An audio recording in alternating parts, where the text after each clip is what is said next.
morning, afternoon, or evening, everybody. Welcome to this spoiler review episode of the Book of Boba Fett here. This is the Aftershow brought to you by the Hollywood Critics Association, or HCA Critics for short. And we are incredibly excited to be jumping in over the next 7 weeks to talk about this brand new series from Disney and Lucasfilm, airing on Disney Plus, the Book of Boba Fett. Let's introduce ourselves first. I'm the Outlaw John, writer, producer, and host on the Outlaw Nation channel. Look, I asked these two other co-hosts with me to send me their bios, but let them talk for themselves. Maggie, take it away. Hello, I'm Maggie. I am the managing editor of entertainment over at Your Money Geek, and I am a weekend news editor over at Collider. And I'm also the host of Let's Talk About Star Wars on YouTube and a co-host on the podcast, The Outer Rim Beacon. I talk about Star Wars all the time. Collider, my old stomping grounds. Dan Merle, what do you got? You probably used to see me over on Screen Junkies. I'm now on my own. You can find me on YouTube, youtube.com/Dan Merle Movies. I also talk about Star Wars a lot, just not, sometimes on the channel, but mostly just in my personal life. Those are my original VHS box sets. They're not altered with. That's why I still have them. Nice. You can also find me on Twitter at Merle Dan, but we were just talking about it. It's the one thing that seems to unite time zones are these Disney Plus shows, because we all are up at weird hours of the night and morning to watch these things. It's true. It's true. That's why I'm grateful that the Lady Outlaw is very patient with me getting up at weird and odd times to do this stuff. And I know you have that same situation on your side there, Dan. We're going to get into everything here. This is a spoiler review once again. So if you have not watched this episode that dropped at midnight last night, then please stop right now, go watch it, come back and hang out with us. Unless you like things spoiled for you, that's your prerogative in life. So stick around if you'd like that as well. We're going to talk about general thoughts and then get into some of the more specific things that went on in the episode. Let's start with you, Maggie. Overall thoughts on this first episode, Stranger in a Strange Land, obviously a reference to the Robert A. Heinlein sci-fi book here. What did you think about overall? What did you feel walking out of episode 1? I love that it was so much more sedate than some of the Star Wars series, content that we've seen previously. It focused much more on the trauma that Boba Fett has endured and kind of gave us this great background into how he got out of the Sarlacc pit, how things are going for him. And I kind of hope that we see more of this flashback content as we continue on with the season, because I think there's a really good juxtaposition between past and present that can really play into a very unique season of television. Absolutely. Dan, overall thoughts on your end? I mean, Maggie makes excellent points here about seeing the journey from of Boba Fett, from the Sarlacc pit to where he is now. Pretty incredible stuff that was covered here. Decades-long questions were finally answered here in this episode. Dan, what did you think overall about this opening episode for the Book of Boba Fett? Well, and that's a lot of pressure that is put on this episode because people have all these questions. Mm-hmm. And what I liked about it was that it wasn't a big exposition dump. It wasn't 45 minutes of sitting around and talking and Boba Fett saying like, well, what happened to me? I was in, I did a flashback. I like that we're sort of easing into this. And I think it helps that he's already been reintroduced, that Fennec has also already been introduced on The Mandalorian. And so we don't need to introduce those characters because they've already been brought into the world. And I actually like that we don't even get the full story necessarily in this episode, because that's what I like about these shows, and what I've liked about Mandalorian, etc., is you don't have to world build as much because the world is built, and so you can just kind of explore it. And that's what I liked about this episode, was we're starting to explore this world of taking over for Jabba. Taking over for Bib Fortuna, who took over for Jabba. But we're just starting to explore this world, and that's what I liked. It didn't feel the pressure to just dump everything in one episode. Yeah, Maggie, I don't know how well-versed you are in sports, but certainly Dan has felt to me like Bib Fortuna was the interim manager for this for Mos Espa, and now here comes Boba to be the new manager, taking over from Jabba, the legendary manager of Mos Espa, for sure. I enjoyed the hell out of this episode. I really didn't know what to expect. And I agree with Maggie and agree with you, Dan. I like that it took its time. It's laying the groundwork here. I was going back and forth with somebody on Twitter. I didn't want to ruin anything because I don't want to get into spoilers with him on Twitter. But for me, I really felt it did lay out the story really well. It did. And I pinpointed Jon Favreau's script that got us into the Sarlacc pit to answer those questions for sure, but also laid some rich groundwork that had a little bit of the Moff Gideon vibe to it, because is the mayor not even going to show up till like episode 5 or 6, like Moff Gideon did in The Mandalorian, the first season of The Mandalorian? So that excites me and interests me. And we fleshed out this world of Mos Espa even more, seeing all the different species or the heads of those species coming forward, their tributes. All of that was really great. And a little more time with Boba and Fennec Shand. And we didn't need to do all this action. One lightsaber was not one lightsaber was so ignited nice. the entire episode. And Dan, you make an excellent point here. There was no English language spoken, and I wrote this down, until 9 minutes and 19 seconds into the episode. We're all film fans, and we love those films that have the guts to not have any words until way deeper into the first part of their film. So I think they earned it by what we got to see here in this entire episode, and I'm excited to see where we're going next. So let's jump into the next section here. Let's talk about this, and that is, of course, the Sarlacc Pit story. So as I said, we got the questions answered. Dan, to start with you on this one, since we started Maggie on the last one. Dan, we got the questions answered. We saw how he got out of the pit, used the stormtroopers' oxygen tube or whatever, then punched through the Sarlacc pit, used his flamethrower, climbed out through the sand. In essence, almost a rebirth of Boba Fett in terms of symbolism there, with everything on him. And of course, a reference to the Tales, that book that was released earlier, that kind of alluded to how Boba Fett got out of the Sarlacc pit. What did you think about this opening, or this opening section here, where we got to see how Boba got away, and then the Tuscan Raiders, the Jawa showed up taking his arm, and then the Tuscan Raiders taking him to their camp? Yeah, I'm not as versed into the Legends lore and whatnot. I'm very much a movies and TV person. But so for me, it was more of a reference, and John, our friend Ben Goddard, had the same thought, to Patton Oswalt's Star Wars filibuster from Parks and Rec, because he says the Mandalorian armored gauntlet of Boba Fett pops out of the sand, on the Tatooine. Right. I think that it was enough for me. I think it's tough, because you're kind of between a rock and a hard place, because you have the folks that have been in the lore and know the legend stuff, and a lot of them say like, well, that doesn't jive with what you've already told me, or I like the way they did it better, or talked about it better. And then you have people, I think, that are going to probably want a whole episode inside the Sarlacc, that are probably say like, well, you did it too fast. For me, there wasn't as much suspense there, because it's like, he got out. That's what we need to know. He got out of the Sarlacc pit. I thought it was cool to kind of see the inside of it and what it means to be slowly digested over, decades inside of it. I like you have, Jabba's wrecked barge. I thought it looked really cool. And like you said, it's about the rebirth. And I just really like the look of it. And the fact that we don't belabor the point. It's not a huge action sequence inside of the Sarlacc pit. You get them out there. We've got the Jawas doing what Jawas do. We've got the Tuscan Raiders, and I like that we're building this. I hope we return to them, and I want to see, maybe even if it's a season-long thing, of like him building up this rapport with the Tuscan Raiders. I think that there's some people that would probably expect huge, long-winded answers to everything, and it's something that, we don't really have much to go on with Boba Fett. Especially those of us like me who are in like more of the movie side of it.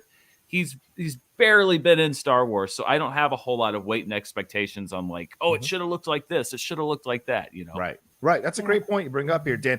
And I go to you, Maggie, here. This is based on this kind of little bit shades of the Barv Like That, The Tale of Boba Fett by Daniel Keyes Moran. That's what I was referencing. But we do remember at the end of season 1 of episode 2 to Mandalorian, he has that Tuscan Raider stick there, the gaffy stick, I think is what it's called. He has 2 of them on his back. So clearly he had this connection with the Tuscan Raiders. And now we see how Cobb Vanth got the armor, which we essentially assumed after watching Mandalorian, from the Jawa, who went in there and took us. So what did you think about how they explained how Boba Fett finally got out of the Sarlacc pit? It wasn't this big, long, drawn-out, mind-melding thing. It was simple and to the point, and he got out of there. What do you think about all this sequence here? I love straightforward storytelling. I don't like when there's like extra fluff. So I was so happy, because like I was admittedly kind of dreading that they were going to make like a big deal about him getting out of the Sarlacc pit. And I was really hoping for this more subtle nuance, like you both mentioned, this rebirth, because I admittedly was not a fan of Boba Fett up until the tragedy in season 2 of The Mandalorian. And I love the potential for the story there, that being like escaping from the Sarlacc Pit and being rescued by the Tuscan Raiders, which now we see not quite rescued, but he's definitely going to probably grow that relationship to this point where he's wearing their robes and carrying the gaffy stick. And I like that storytelling because there's so much more like meat and bones and potential there to have this more nuanced story. So I love that we like saw the Sarlacc, got him out, and moved on with the story. Like, yep, this happened, we can move on. And I'm just so happy with what they ended up doing. Yeah, 1,000% agree with you. I really like that they got to the point of this. And by the way, this is during that whole 9-minute and 20-second sequence where there is no English dialogue, at least being spoken. The Jawas certainly have some back and forth, and the Tuscan Raiders do as well. But none of that happens. It's straight to the point. And we see shades. We're all film fans. We see when he's being led by the Tuscan Raiders there, a la The Good, the Bad, and the Ugly, when Blondie is being led there by Eli Wallach's character through the desert to get to that treasure. So you've got some shades here and influences, of course, from Robert Rodriguez, who directed this episode, and Jon Favreau, who wrote this episode. So you love that they're steeped in the film lore as well as the Star Wars lore when approaching this. How did you guys feel about seeing the Bacta tank back? I mean, that was kind of the opening shot we had here. I'll go to you, Maggie. And this one, I mean, the Bacta tank comes into play here. That's how he's having these visions, and obviously a reference to when we saw Luke in the Bacta tank. But then also later on in the episode, which we'll get to after they're attacked by these guards or ninja warriors, whatever they are, he goes back into the Bacta tank to replenish himself. Who knew this hyperbaric Bacta chamber was going to be so essential to the Book of Boba Fett? What'd you think of it, Maggie? I loved it. I'm also really glad that he isn't wearing the Luke Skywalker diaper. So glad that's not part of this canon. But I love it because Boba Fett is this notorious like badass and this bounty hunter, and we see that he has physical limits, and he's no longer in the prime of his like career. And I love that it gives such a more human story, that we get more of this like, okay, I have to go back, I have to like get in the Bacta tank, I need to like recover. And I also think it's really interesting that sequence set up the flashbacks to his childhood, to Camino, to when Django died. I love that they incorporated Attack of the Clones in there.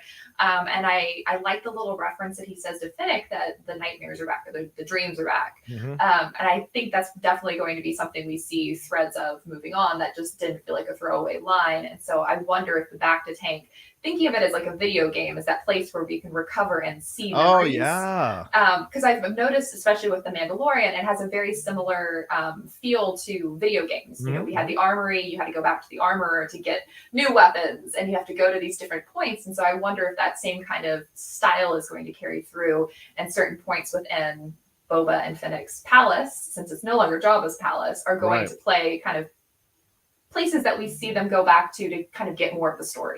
That's a great point you bring. Didn't even think about the video game aspect of it. Picking up a health pack and then all of a sudden. Exactly. Dan, but I mean, in real world conversation, Dan, I'm a little older than both of you, and recovering is not as easy. It certainly takes longer. I mean, yesterday was just pretty much a wash because I got off a plane 5 hour ride. I was dead yesterday. So I get it, needing that Bacta tank. Do you like that they've added this element to Boba? And he looked so different from the Mandalorian. Obviously, Temuera's been hitting the gym, but also the scars are kind of gone here. So that we saw when we first were seeing him in Mandalorian, Dan. So do you see this being an essential part of who Boba Fett is now going forward in the series? Well, yeah, he's been through it. Boba Fett's been through it. I mean, he's lived a life, and that's what I like about kind of filling in these gaps here. Is I hope we learn more about what happened, post Sarlacc, and then when he re-enters the narrative, when Mandalorian, when we catch up with them. With the Bacta tank, I think again, I think it's boring when you have a character that's invulnerable because there's no real stakes. And I think even adding this element as well of appearances, the fact that he wants to rule through respect, which means he's out there, he's with the people, but at the same time, he can't appear weak, because if he does, then he's not going to last very long either. So I like this idea of, you have a character, he has always, Boba Fett has always sort of been just like, the one thing you know about him is like, he looks tough, because that's really all they told us about. He looks tough and he likes to disintegrate people. Here you're adding more to this character, and the fact that you're now adding some tension to in episode 1, introducing the fact that if he overextends himself, or if he does take a lot of damage, that he doesn't really have a whole lot of runway before he's got to go and recharge. And then also introducing these things that we've seen. Yes. I don't think in a movie, I don't think we've seen anyone that's not a Skywalker inside of a Bacta tank. Right. So the idea that you see, well, like, what are the everyday uses for these things, and the fact that they're used for, lots of different purposes. And again, it's sort of making these things that have just been name dropped everyday items, and making this world feel more lived in and more real. Which is what I've loved about Mandalorian, up to this point, was like, it makes the world feel like lived in, and it's not just you wipe onto Tatooine and you wipe off, Yeah, that's a good point. Absolutely. And also another part of this, and you speak about people that are getting a little more shine, or elements that are a little more shine in these two series, both the Mandalorian and Book of Boba Fett. Got to talk about the Tuscan Raiders. All of a sudden, the Tuscan Raiders becoming an integral part of what is going on both in the Mandalorian and here, really, in this first episode of the Book of Boba Fett. There's more to come here. So let's talk about those sequences. They find Boba. They're barely alive. Flip him over. Put some kind of worm liquid into his mouth, which brings him back to consciousness. Then we see them riding their banthas. Can we take a moment to appreciate banthas? I know y'all love AT&Ts and Wampas and all that, whatever they are. To me, the banthas are the ones. I even have a couple of bantha shirts, right, Maggie? I mean, they're so awesome to ride, and the epic music cues here are so incredible. He is dragged back to this camp. He is tied to a post next to a blabbering Rhodian who apparently likes being captured. And we've got a Massive who was watching over him the whole time, and then a whole ritual with these kids beat him up with sticks and torture him, which may come in later when he talks about it, didn't like being tortured. And then eventually he's recaptured after he fights what I assume to be a female Tuscan warrior there, put back onto the stump with the Rhodian, then dragged out by the young kid out there to dig for water, facing some sort of mythical six-armed creature or six-limbed creature, and then eventually subdues him and gives the young kid credit, and he is given water by the end of the episode by the lead Tuscan. So, Maggie, I'll go to you. Seem to be really excited to talk about this. Let's go to you first on this one. The Tuscan Raiders, talk to us about what your feeling is on them and how they became a central part of this episode. I love Tuscan Raiders. I think that they are some of the coolest characters in Star Wars, and I think some of the ones that have been mistreated the most by past stories. And so I love that they're finally getting an opportunity to shine, because they're supposed to be like the indigenous people of Tatooine. So all these other people have come onto their planet.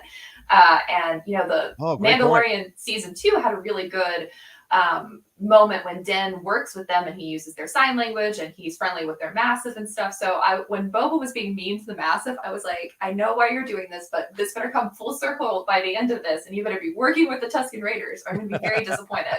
And so I love that we're getting to, yet again, get these more human moments and getting to see the Tuscan Raiders as not just, the bad guys, but actually like an integral part of the system of Tatooine, and seeing them as people and not just these, we've seen them be bad in past movies and like mistreated. And so I loved how it's being handled. And I love the moment where Boba's just like watching the kid dramatically explain how he or she defeated this monster, knowing that Boba is the one who did it. And I just thought it was a great moment. And even the body language of the Tuscan that comes over to give him the water, I almost wondered if there was the moment like, I know you did this, the kid did not do this, here's the water, like that acceptance. And so I'm really excited to see what happens with that and how we get to the point where he seems to have been embraced by the Tuscan Raiders, because there's a lot of really interesting, my background is in history, and so just that kind of first contact kind of situation is really intriguing. And I think this team of creators and writers and directors have a really good grasp of how to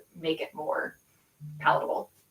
Yeah, I agree with that. And Dan, we don't see their exchanges hardly translate, I don't think at all, through the whole episode. Mm-mm. So we're given to just kind of understanding what the body language, what the mannerisms allude to. And definitely, I think Maggie makes an excellent point that they're the indigenous people of that planet and have to survive however they survive in order to, function and still keep their society functioning where it is.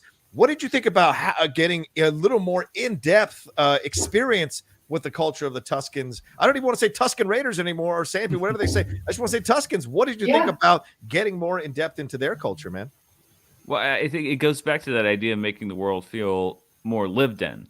and even down to digging for these things that contain water. I turned to Mara, we were watching, I was like, oh, that's what moisture farmers do. Like, we've heard about what moisture farming is. It's like, what do you mean moisture farmers? Oh, well, there's stuff that's buried in Tatooine that you dig it up and that's where you get your water. Okay, you're filling in these gaps. And yeah, the idea of sort of rounding out, it would have been very easy to make the Tuscan Raiders the faceless bad guys that they've been and particularly in the films. The idea of acknowledging that they have an entire culture and they have traditions and customs and this idea of a begrudging respect, and what you said about the language too, I mean, that's just good direction, good storytelling, etc. The fact that you can tell exactly what they're saying or doing just based off of how they're interacting with each other and the reactions and on Boba's face, etc. That's what really I was somewhat skeptical when they announced both Mandalorian and this show, honestly, of just like, well, are we just going to be going over kind of ground that we've already been over? Like, but I like the fact that we're taking the familiar and showing you the unfamiliar parts of it. And that's I think that goes on to the Tuscans. Is I loved in Mandalorian when part of what he does is he goes through Tatooine and he talks to the Tuscans and they're the alliance, and it's the fact that, like, yes, to survive on this world you have to trade with unless you're just Luke living on the homestead, you have to trade with Tuscan Raiders and communicate and navigate these different cultures and these different species of aliens, etc. Again, it's just sort of rounding out everything, and it's really impressive to me because, I mean, what is there a planet that's more mined in Star Wars mythology than Tatooine? No. And yet you're still showing us interesting things about it. I think that's a pretty impressive thing. I like this comment from Nay. He says, he or she says, how do we get to the point where Jawa are worse than Tuscan Raiders? LOL. Yeah, I mean, maybe for now, but then we'll get another series where we explore the culture of the Jawa and we see the sympathy and we start to feel sympathy for them because of the things they have to do just to survive. And I think this is a real subtle, maybe layers deep kind of indictment on the fact that people show up on these planets and force their will on these indigenous people and then vilify them because these indigenous people are doing whatever they can do just to survive, to eke out a living and keep their societies, which were there before you arrived, going and flourishing and thriving and passing on the customs to their next generations here. And I do agree with you, Maggie. I think the Tuscan Raider leader Tuscan leader absolutely handed the water to him as to say, we are equals now, warrior to warrior. And because you gave the kid this gift of letting him brag about the death, you have killed so many people. You don't need that extra kill on your resume to promote who you are. It's a brilliant move by Jabba for sure. So yeah. And the idea with the Tuscans are so interesting because Star Wars is a Western, and that's much of an aspect of Westerns. Absolutely. So it fills that trope so perfectly. And I love that we're fleshing it out and really making it more profound, I guess is the best way to say it. Yeah, absolutely. A Western with some samurai influences for sure throughout. I agree with you. Absolutely, Maggie, for sure. All right, let's move on to our next section here of discussion. Let's talk about this relationship between Boba Fett and Fennec Shand, certainly Temuera Morrison and Ming-Na Wen doing their thing here. Dan, we got a little more conversation. Clearly, Fennec Shand has a more militaristic, a more no-nonsense approach to ruling. She essentially just wants to take the traditions and the habits that Jabba had before and implement them now to kind of keep things going exactly as they were with as little bumpy transition as possible. But Boba wants to do something else. Again, the reference to Stranger in a Strange Land, that's an Earthling that has lived on Mars since birth and then lands on Earth and tries to change the culture of Earth. And we're seeing Boba, who wants to essentially land in Tatooine and Mos Espa specifically and change the culture of being a leader there. What did you think overall about how this relationship is going? And do you see fractures between these two philosophies eventually leading to a confrontation between these two? I mean, there's going to be conflict. I like the interactions that we saw where you could tell that they have a kind of a difference of opinion, but right now it's just sort of like, oh, okay, whatever, you're in charge, that's fine. But Fennec is a little more plugged in, at least to the reality, and I think that right now Boba Fett is sort of wanting to rule out of idealism. Great point. he wants to come in and just be like, yeah, listen, Jabba ruled for fear. I'm going to rule out of respect. I'm going to come down here. I'm going to walk among the people, and everybody's going to respect me. And Fennec's the one that's saying like, okay, let's see how that works out. And I think that I like that you're sort of positioning them from there, but also I think they make a good team so far. I love that little moment where she's going after the two attackers and he just goes, Fennec, and she turns around and he says, alive. And that's it. That's all he has to say. Right. And she gets it. She said, that they don't have to go through this whole rigmarole of, I don't know if we're going to get along. Like, I think that the ideology right now is such that that's what I talk about, not having to have like an hour-long exposition dump. You can start them at the place where they are now, which is like they're already teamed up, and you can show through their interactions what their differences are without having to do all of this sort of, chunky dialogue. And I think that's first of all, that's credit to Jon Favreau with the script. That's credit to Robert Rodriguez with the direction, and also credit to what was done in Mandalorian to sort of set up the relationship between these two. But I think you're starting from a place where you don't have to have the growing pains immediately. You can start with them making a pretty effective team, but show that those fractures are probably coming down the line. Yeah, I think that's a great point. Yeah, you talk about, and Maggie, the Mandalorian, look, they're both assassins. They're both hired guns. They understand that brevity is the soul of wit. Get to the point, get to these things, as little interaction as possible to get to the point. As Dan mentioned, that moment where he tells, after he vaporizes one of those guys, which is pretty awesome. Which is great. Yeah, right? It was pretty awesome. Yeah. He tells her, leave one alive. Alive. He just says alive.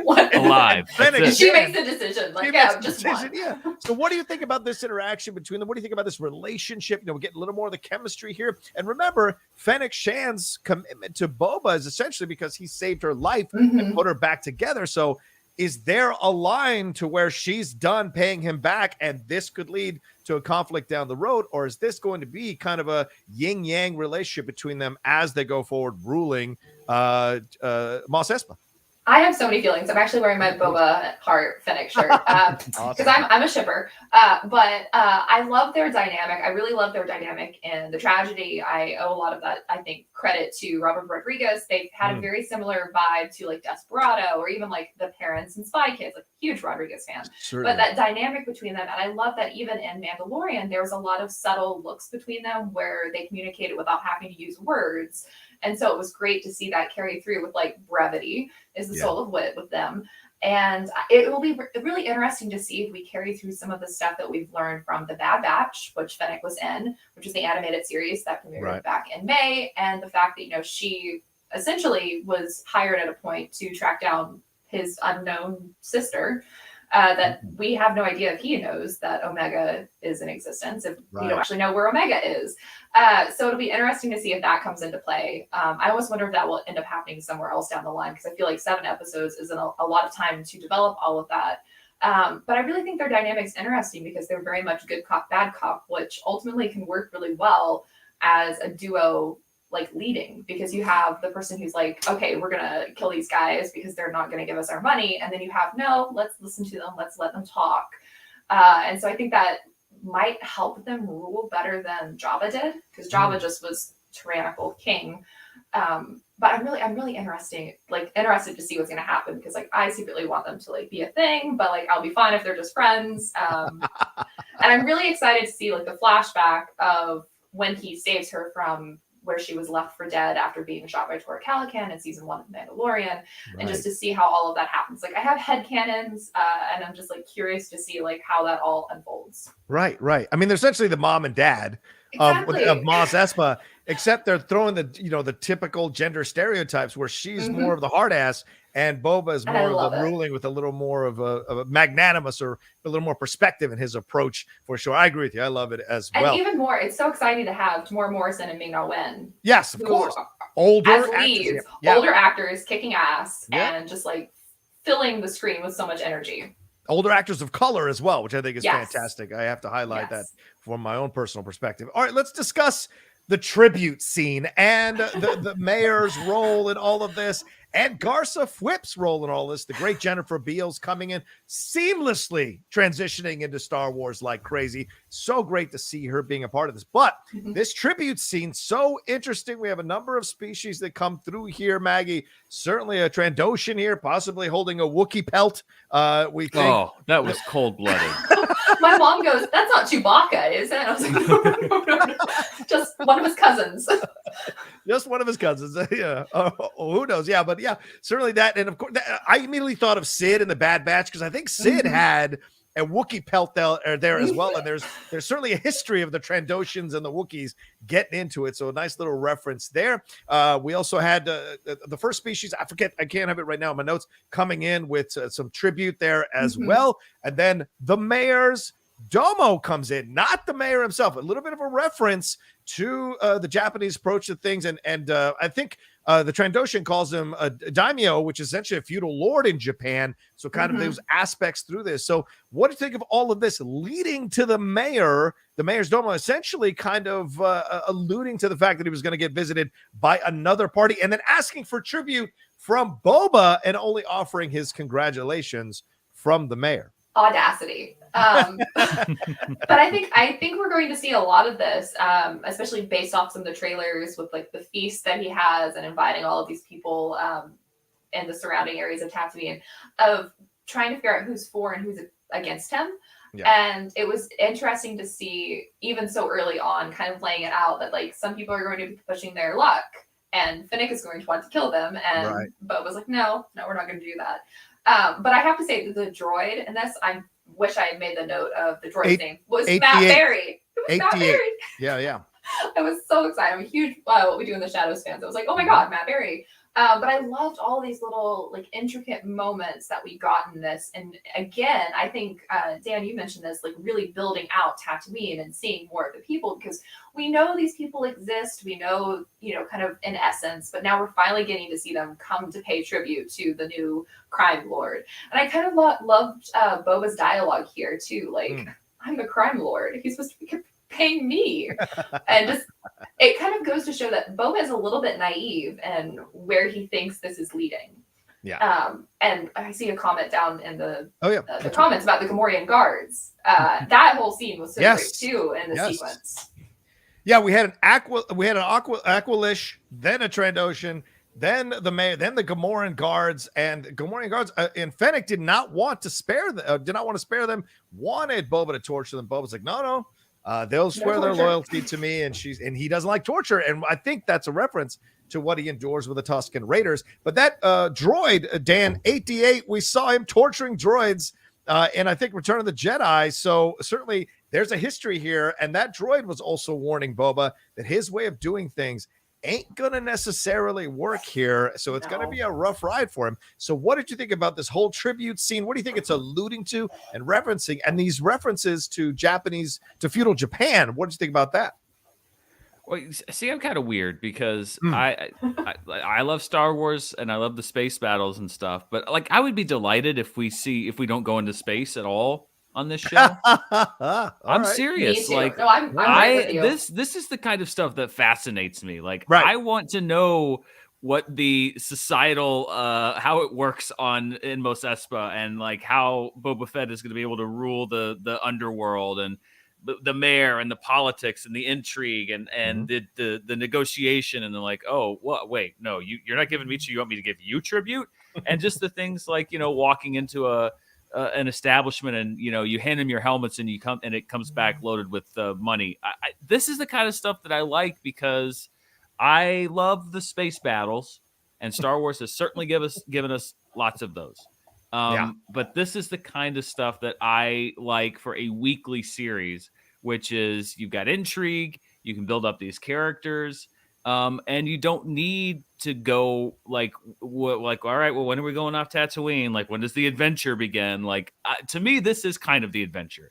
It's this sort of like intrigue on Tatooine. And so, I've sort of stayed away from the trailers. I tend to do that when I don't have to watch them, if I'm not doing, like a breakdown or something like that. So I haven't seen any of the trailers for the show. So I don't know if they've teased out going to space at all, but I would be delighted if we just stay on Tatooine and find out about this world and how it works. Like, that's the weird kind of stuff. I know it's like, why would you watch Star Wars for that? I don't know. I can't explain it. But that's just what I'm into. I think all three of us are in agreement together with this.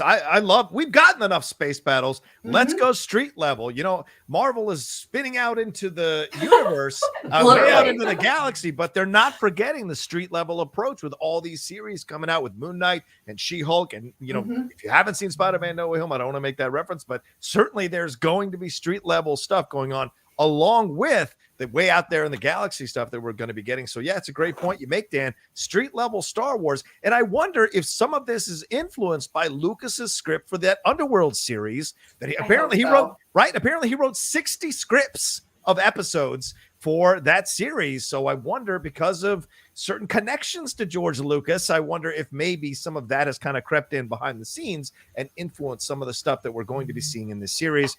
I would love to see more of that as well. But let's talk about this situation with Jennifer Beals here. Garza Fwip, what an introduction for her to come in, and you talk about the coins, the rebel coins there. They're clearly in charge of the galaxy in the helmet. This idea of helmets being a big deal, but what is her play in this? Do you think she's working with the mayor in this, Dan? Do you think that's the situation they're going the path they're walking down together? Did she set this whole thing up for these kind of soldiers or guards to show up and attack them? What do you think her role is playing in this series so far? First of all, when I saw that was Jennifer Beals, I was like, what? Like, is she a Time Lord? Like, it's just, I never, it's crazy. Like, I just was shocked to see her name come up. And that's one of the things that I actually love about this show is that they don't publicize episode titles or directors or guest stars or any of that ahead of time. And so when you watch the show, you're honestly surprised by, like, when it said directed by Robert Rodriguez, I was like, oh, that's cool. I mean, maybe they do. I don't.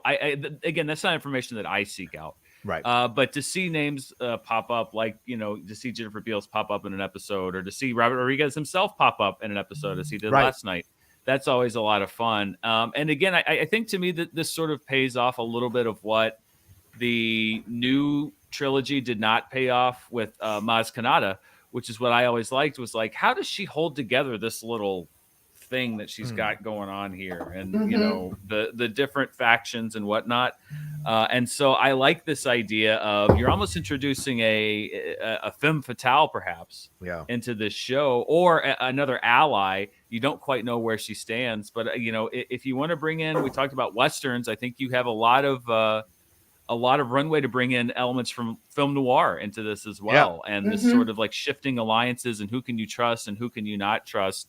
I think Jennifer Beals is a great choice for that. And she makes an impression. I mean, she's only on screen for a few minutes, and yet you can already tell that she, I think, is going to play a big part in how this little weird galaxy inside the galaxy works on Mos Espa. Yeah, I think she's going to give us.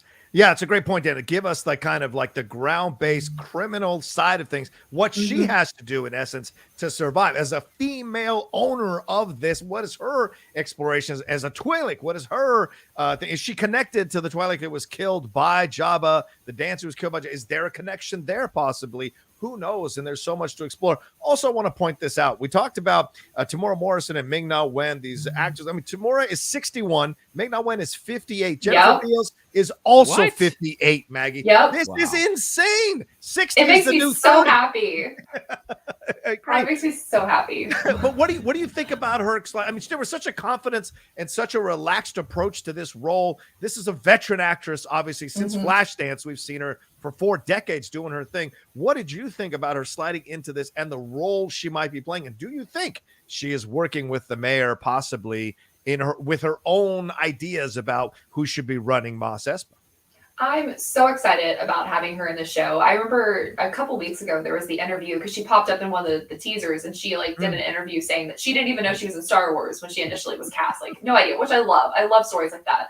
But I was like, I really hope they don't just have her in like a one-off cameo role. Like, I hope there's more potential because Star Wars needs more female characters. Yes. And new female characters that are not attached to like the legacy of other characters. So really excited that she has her own enterprise, her own business, and that there's potential for her to show up again. And I just love the subtlety, like you said, that she's very settled into the role, veteran actor, like the little like arm stroke that she does to Boba was so great because it reminded me of the scene of Boba doing like the chin touch, like those little moments where like you try to convey like I have the power here, like I am the one in control, and it's like very subtle nuances in her performance. And I loved everything about that whole like scene and the energy of the scene, and like seeing this very casino-esque. It kind of reminded me of a Tatooine version of Canto Bight.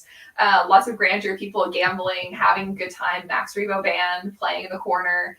It just felt like Tatooine. Like this is the world that I want to see more of. And to Dan's point earlier, I want to explore more of this. I want to see us come back here. I want to see us have a meeting in this space and to see more of the people who live in Mos Espa. And I hope that she's got more of a role and that she's connected to something. I know there's been a lot of theories about, Crimson Dawn. Oh, yeah. And I'm very much in the mind of hoping that that's something that's going to kind of come through, because there are motifs in the theme that kind of sound like the Crimson Dawn music from Solo. And so I hope that she might be working for Kira or working for the Crimson Dawn, and that we tie in the Crimson Reign comic book that's happening right now and kind of see more of this like women in powerful positions ruling the galaxy in their own small part. I think there's a lot of like fun stuff to happen there. And if it doesn't actually happen in canon, I'm sure someone will write it in fanfic. Yeah, for sure.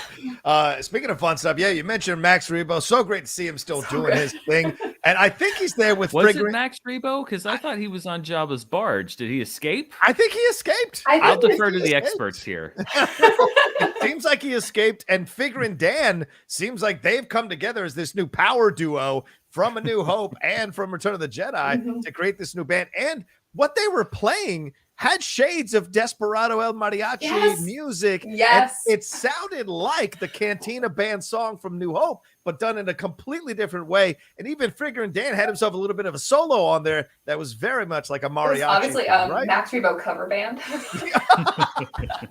They're all just dressed up. They're not even, oh my God, that'd be hilarious. Cosplaying. Yeah, even Nay agrees with you. Oh, Max. there you go. There we go.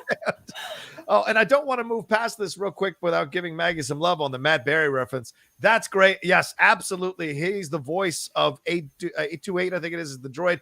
And I'm looking, or 8D8, I'm looking forward to see what more we get with him. Because, of course, Richard Ayoade was the voice of a droid there in the Mandalorian. So more British comics and great actors being involved in Star Wars is always a good thing. And maybe we'll get a Jackie Daytona appearance. We shall see. We shall see.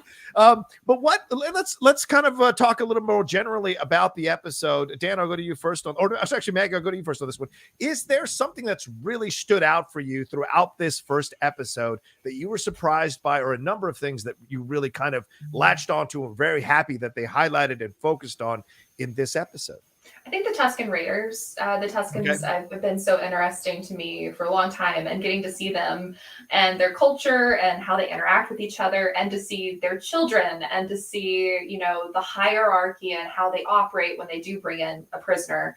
And just seeing that whole interaction was really interesting to me. And I really love that I clocked that it was Robert Rodriguez, because this is totally him. This is him written all over it based on like his scene construction. I'm a huge fan of his work. So I was like, yes, this is what I'm seeing right here. Even that fight sequence felt very familiar. Yeah. And it works so well. And I've already seen people kind of mad that like a lot of action didn't happen in it, but I think the best stories happen in these like quieter moments and these little sequences where, Fennec, bring it alive. Those little moments, they grow the character. And I hope that we continue to kind of keep the more sedate, like this is a crime drama. But it's like a nuanced crime drama. And so we kind of get Star Wars from different, genres. And so I'm excited to see kind of where this genre kind of moves, and if we get more of the like an independent tone. It feels very different from The Mandalorian while still having that similar like video game style. Yeah. But I like like that. I know some people knocked it, but I like that. I like having that familiar places that you go back to as an anchor point in a story. And so it's interesting to see. I'm excited to see like the series. I was never wanting a Boba Fett. I have on my YouTube channel, I like have a video where I was like, I never want to see a Boba Fett TV show. And then, well, I'm eating my words. As soon as Robert Rodriguez was attached to it, I was like, yep, I want this. I trust him. Like, I have not seen a movie of his that I did not like. So I'm just excited to see where it goes. It's incredible when you talk about Robert Rodriguez, Dan. I mean, this only happened by accident. If you believe what they said, that the director of that episode from season 2 dropped out almost last minute. They had to get somebody to come in and direct that episode. Robert Rodriguez came in and directed it and impressed them so much that they handed him essentially the reins of the Boba Fett series. So what a surprising turn of events. You never know what can happen for you if you take the chance on something. So pretty incredible stuff for sure. And shout out to him because I'm not Maggie's camp. Some of the Rodriguez films I haven't liked lately, but I was a big fan of his, and I have his book still always on my bookshelf to read whenever I want to read it. Rebel Without a Crew, I think is what it's called. I still have it and I read it. I love that book, but like seeing him flourish again as a director in this medium is really exciting. What stood out for you overall in this first episode, Dan? Any particular things, one thing or a multiple number of things that stood out to you that made you feel like this is in good hands and this is a series for you? Well, I think Robert Rodriguez is a natural fit because when you look at what they're doing with the style and with the idea of doing things on the stage, but with this video technology so that you don't have to green screen everything. But you can still, get those worlds. That's very similar to what Robert Rodriguez was doing with, things like Sin City and, kind of doing stuff on that. So I think that it's a great fit as far as the technical side of things, because they are experimenting with all this stuff, and Favreau has been working with it particularly. I mean, I know he started doing a lot of it on Jungle Book, and I love the way that they're pushing those technologies, because you can tell, I mean, just things are a little more tactile. Even if the background is a projection, you can tell it's not digitally. I don't know. It's some effects are great, and sometimes you can tell like, oh, this is all on green screen. Yeah, a lot of Marvel movies you can kind of tell that. I think that what I was really, and this is not an insult, I like how small this episode was, both in the sense of like focusing on Boba and Fennec and just a couple of interactions, but also just the fact that it's I haven't really read a whole lot of reaction, but I worry that you're running into the same thing with Mandalorian. It's like the show's going to be boring if it's a big action thing every single episode, because it's all just going to be set up to a big action finale and 10 minutes of action, and you're not going to go anywhere. And plus there was plenty of action in this episode, I thought. I mean, you got 2 or 3 big fight scenes and Boba escaping from the Sarlacc pit. I mean, it wasn't like they were just, the whole scene was them sitting in Jabba's throne room and, with like entertaining people for 40 minutes, which by the way, I would love, but I'm weird. We've established that. I think that I was really sort of on the fence about this show. And just because, again, it's like, well, what are you going to do with it? But to be honest, I kind of felt that way about The Mandalorian. And I felt after this a lot of the way that I felt about the first episode of The Mandalorian, which was like, I'm very intrigued by where they're going. I like what they're doing as far as characterization. I am looking forward to seeing what directions the story takes. And I'm intrigued by several different plot points.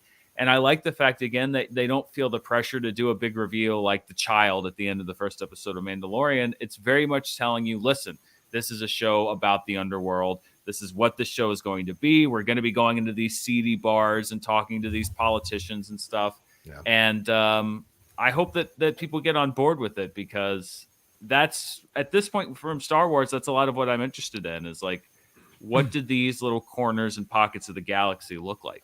Yep, I have to agree with you absolutely, Dan. 100%. I think Star Drew says sums up my points of views. Flashback and a little modern day, that was pretty good. I like that. Yes, this is the thing that I'm enjoying about the series. I agree with both of you a lot. Everything you both said, I absolutely agree with. And I want to add on that I like the style that they're going, at least starting out in this way, with a flashback, giving you some ideas of things, but also fleshing out the Tuscan Raiders, as you mentioned, Maggie, but also exploring more of a street-based approach to this thing, as Dan was talking about. All of it works so well. And listen, a Star Wars story, we were pitched Star Wars story films were going to expand the universe and give directors a chance to put their voice into the Star Wars universe. That didn't really work out because people got freaked out a little bit or whatever, and they stopped doing them. And I know people want to make Solo 2 happen. We shall see if that happens. But we kind of lost that idea of pushing the boundaries of Star Wars. And here we go after that sequel trilogy, however you feel about it, worked or didn't work. Here we go. And I love that the TV shows have done exactly what those Star Wars stories were supposed to do on a theatrical sense on the film. They're doing them here on Disney Plus. And I love that. Fleshing out the world more, giving us great dialogue heavy scenes. I like that. I'm into that. In dialogue doesn't even have to necessarily be spoken. There are some great unspoken dialogue scenes in this episode that I really loved with the Tuscan Raiders, with Boba, even with Fennec Shand and Boba, those little looks, so those little asides that show you there's two different approaches here. All of it is there for you to explore. So there's a story here. We know the mayor is going to play an integral part of this. We know Jennifer Beals' character is going to play, Garson Whip's going to play an integral part of this. And Maggie makes a great point. Will Red Dawn slide in? Will there be other aspects from outside that will slide in? And that makes this very, very rich territory for us to explore that we haven't mined before, even though, as Dan said, it's the most mined Planet 4 stories in the history of Star Wars. There's still more to discover here as we go street level and then beyond out into the desert, which I loved a lot in this show as well. So one last thing here, I think, is there an Easter egg that you enjoyed? We had references to A New Hope, Return of the Jedi, The Bad Batch, Clone Wars, all throughout this. Is there a particular Easter egg that stood out for you guys real quick that you enjoyed? Dan, I'll go to you first if you can think of one right off the bat. Not really an Easter egg, but I liked the idea of, and again, I'm sure that because there's a name for everything in the Star Wars universe. Excuse me, I'm going to sneeze. All right. Apologies. I like the idea that this guild that attacks Fennec and Boba, their shields were very prequel-y. And I like the idea of, because when just on a movie sense, the prequels and the original trilogy feel so far apart. Yeah, they look so different, and it seems dumb, but I like the idea that you have this very original trilogy feel, but at the same time you have this technology that feels like it was in the prequels, because to me it just kind of unifies that world together, and it feels like, oh, well, that's probably tech that they took from some old droid technology that they've adapted for that. And so that's one of those things that I like about these shows, is it does make the world feel more unified. Because when I saw that, I was like, oh, that's cool, because it's like this meeting of the two different aesthetics, which is what that world would be like in real life. And it's kind of bridging that gap that was sort of created by technology, by the distance of those films just practically being in production 20 or so years apart. Right.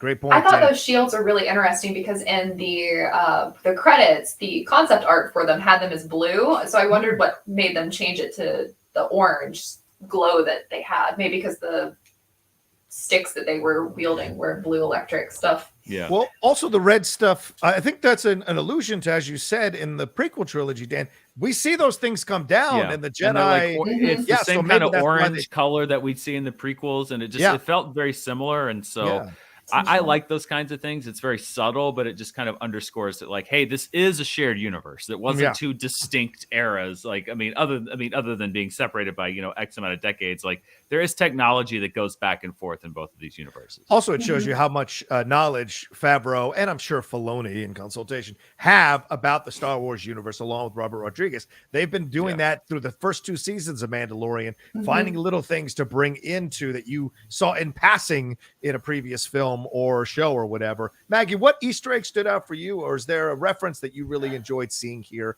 in this first episode of the Book of Boba Fett? I just want to know if that was the Tashi station. Because, okay, Dan, I know you don't watch the trailer, so cover your ears, because there's the one trailer that shows the same interior of the Tashi station and 2 actors that look like they recast Cammy, and I'm blanking on his name. It starts with an L. I'm blanking on his name. The 2 friends of Luke's that were at the Tashi station, and I want to know if we're going to get them in like a flashback of when Boba's like, wreaking havoc, because it looks like, kind of piecing it together based off that trailer, that he goes back to like maybe help them because he watches them get attacked by those raiders. Another group of people causing mayhem in Tatooine. And so I'm like, is that the Tashi station? Because I was really excited because I love those deleted scenes from A New Hope. And I hope that we get to have them recanonized because they were canonized in Legends.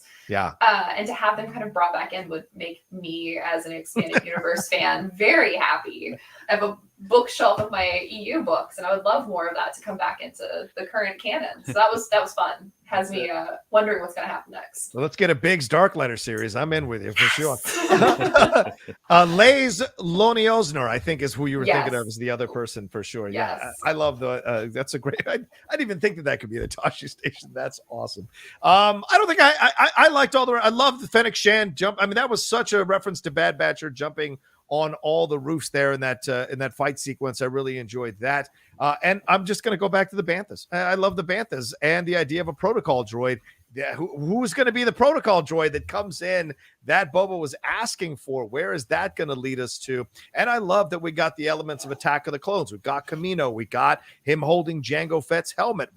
What is the aspect of the helmet thing going to be as the series goes forward? What is the symbolism of it for sure? So I'm looking forward to seeing all of that and enjoying that. And of course, Max Rebo. I think that's Max Rebo. Okay. I'm going to go to my grave with that one on. So he jumped overboard. He jumped off the barge. He's rolled little. on the sand. Yeah. He's like, I'm out of here. Maybe that thing had wheels or like, jet. Take the heck that shit just flew away. Yeah. That's possible. One last thing. Any issues or any concerns you have at this point with the series? Either one of you want to chime in first? Any concerns you might have with the series right now as it's being laid out after this first episode? Because as Maggie referenced, we've seen people, and Dan referenced, we've seen people online kind of have an issue with not enough action or character development. But are there any concerns on y'all's end about it? Not really. I mean, generally for me, those concerns tend to kind of pop up retroactively, as in like, oh, well, this doesn't really jive with episode 1 at all, or I feel like the pace was off or whatnot. But I mean, based on this one, nothing really overriding because, again, I'm weird. So I like the talky stuff. The talky. For me, it's actually kind of fixed some of my qualms I had with Boba Fett. Last summer, it was Ethan Sack's comic run. There was a lot of like really gratuitous violence against women from Boba Fett. Ooh. And I had a really big issue with that comic series, and it really soured me towards Boba Fett. And then the reintroduction of him and The Mandalorian, and seeing him have this like code of honor, and knowing that he had rescued Fennec, and kind of softened me up. And now seeing how he very much doesn't want to do violence. And he wants to try to find a way to work through things. He's actually fixed a lot of my problems. So kudos to the Book of Boba Fett for making me a full fan of Boba Fett. Yeah. And like we said at the beginning, Maggie, that's a great point. A rebirth of Boba Fett out of that Sarlacc Pit with a different ideology, different point of view, maybe realizing his way of living his life before ain't the way to be living his life now that he survived a near-death experience. That changes a lot of people. This is not the way.